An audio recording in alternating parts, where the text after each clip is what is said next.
knew of the controversial experiments being performed by Cameron would have revealed to the CIA the risks of injury and averted the tragic events subsidized by that agency. Dr. Paul E.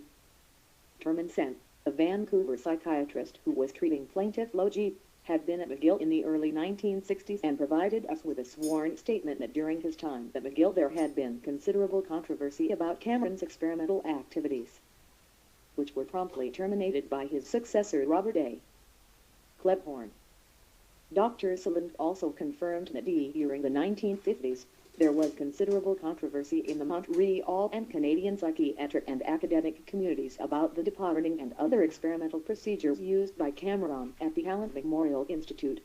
As these affidavits made clear, there was tremendous controversy surrounding Cameron and the experiments he performed, which would have alerted the CIA to the dangers of funding human experimentation at Allen Memorial. The CIA's lack of care and failing to make any investigation whatever of Cameron was equaled only by its callous failure to ensure safety and consent of the subjects, victims of the subsidized experiments. 3. New evidence of CIA negligence in failing to ensure safety and consent of subjects. From documentary discovery we had found no provision at the time of the approval of the grant or later to ensure that the experimentation was safe or that only consenting volunteers were used as experimental subjects. We confirmed that no precautions of any sort had been taken through the deposition testimony of John Gitter, the CIA project monitor for the Montreal Experiments, Sidney Gottlieb, the director for the MKULTRA program and Gitter's supervisor, and Robert Lashbrook, Gottlieb's deputy.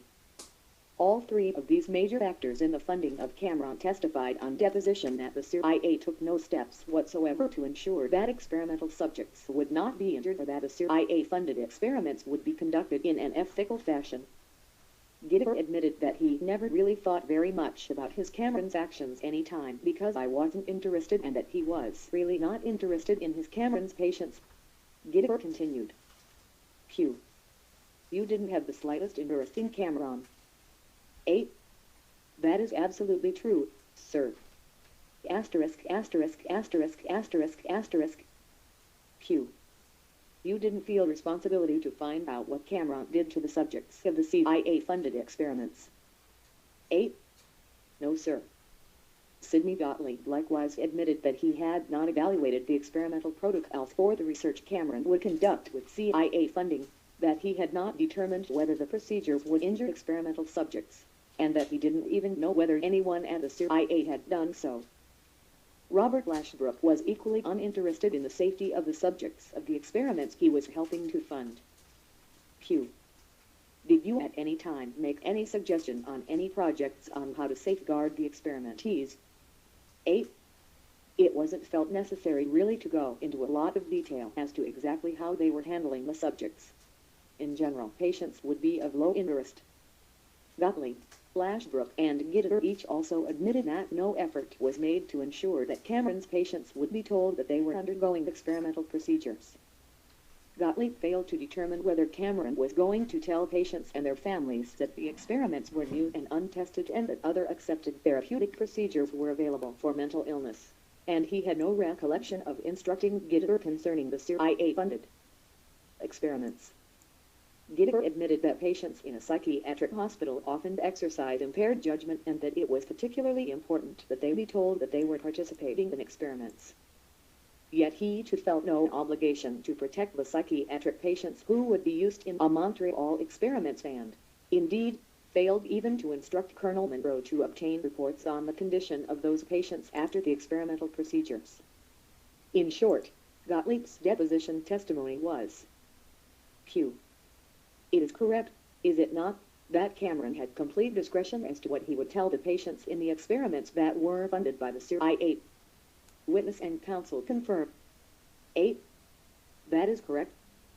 At his deposition, Gitter, too, displayed a total lack of interest in the subjects of a Montreal experiments. Q. Did you ever make a check on whether Dr. Cameron was doing it unwittingly? 8. I certainly did not, because I had absolutely no interest in that area, as far as he was concerned. Q. You weren't interested a Canadian citizen might be unwittingly given LSD, with USA money? 8. I was not. Lashbrook was equally unconcerned. Q. Did you ever at any time hear a conversation at the CIA concerning the question whether the persons who were experimented on must be told that they were being experimented on? 8. Not that I recall. Indeed, Lashbrook admitted he had not heard one single thing about Cameron's operation after he, Lashbrook, directed the sending of the money to them. After CIA funds were forwarded to Cameron, the CIA officers failed to supervise Cameron's experimentation in any way. Gitter admitted that he never saw a report from Cameron, that he never visited Cameron in Montreal, and that he never asked Monroe to report to him on what Cameron was doing. Yet, despite his ignorance concerning Cameron's CIA-funded experiments, Gitter nonetheless certified as project monitor that Cameron's progress was satisfactory on the basis that we just were given word that they were having no problems. Gottlieb admitted that he did not know anything about the experiments Cameron performed with CIA funds, that he didn't know what experimental subjects were told about the CIA-funded research at McGill, and that he had no recollection of anyone at the CIA telling him the details about Cameron's experiments with intensive electroshock, LSD, sensory deprivation, departing, sighted driving, or prolonged drug-induced sleep. The significance of these admissions by the key CIA officers involved in the Montreal experiments was driven home by the affidavit of David J. Rothman, Ph.D. The eminent social historian at Columbia University's College of Physicians and Surgeons. Dr. Rothman was prepared to provide testimony at trial detailing the history of consent from the Hippocratic Oath through the Nuremberg Code and its aftermath.